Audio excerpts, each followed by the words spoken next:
कैथल हरियाणा राज्यसभा सांसद और कांग्रेस नेता रणदीप सुरजेवाला कहते हैं, मुझे विश्वास है कि कैथल की जनता ही फैसला करेगी। जनता भगवान की तरह है और वह काम के आधार पर ही अपना फैसला करेगी, क्योंकि जाति आधारित विभाजन का समय बीत चुका है।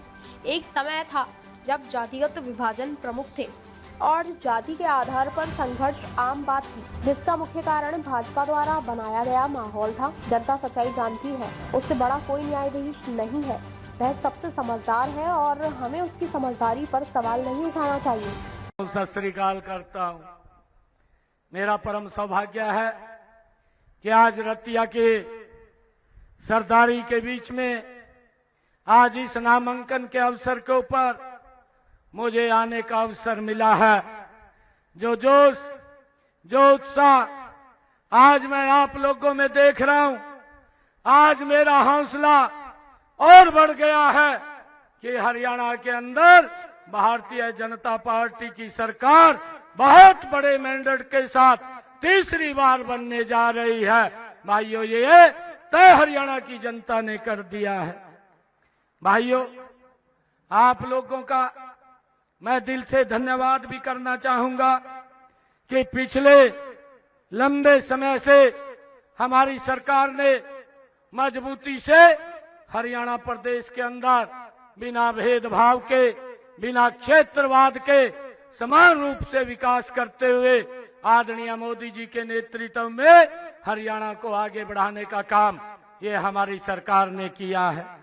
भाइयों, अगर हम देखते हैं कि कांग्रेस लगातार झूठ बोल करके धोखा देने का काम कर रही है और आज मुझे इस बात का भी अचरज होता है कि जिसने 10 वर्षों तक झूठ बोल करके हरियाणा के ऊपर सत्ता हासिल की, आज वो हिसाब मांगते हुए घूम रहे हैं। भाइयों बहनों, मैं आज आप लोगों के बीच में ये बताना चाहता हूं कि जो लोग हिसाब मांग रहे हैं, भाइयों अपने कार्यकाल का भी वो समय देखने का, उसका भी हिसाब बताने का काम हरियाणा की जनता को करें।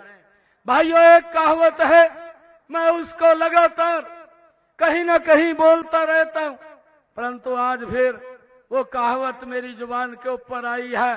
कांग्रेस की ये हालत है, एक कहावत है और ये कहावत है कि दिल में कसक है, दिल में कसक है, चेहरे पर नकाब लिए फिरते हैं।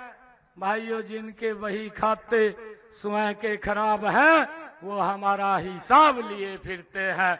भाइयों, वो लोग जिन्होंने हरियाणा प्रदेश के अंदर भ्रष्टाचार को बढ़ाने का काम किया, जिन लोगों ने हरियाणा प्रदेश के अंदर भाइयों लोगों को लाइन में खड़ा करने का काम किया है, आज भाइयों वो हिसाब मांगते हुए घूम रहे हैं।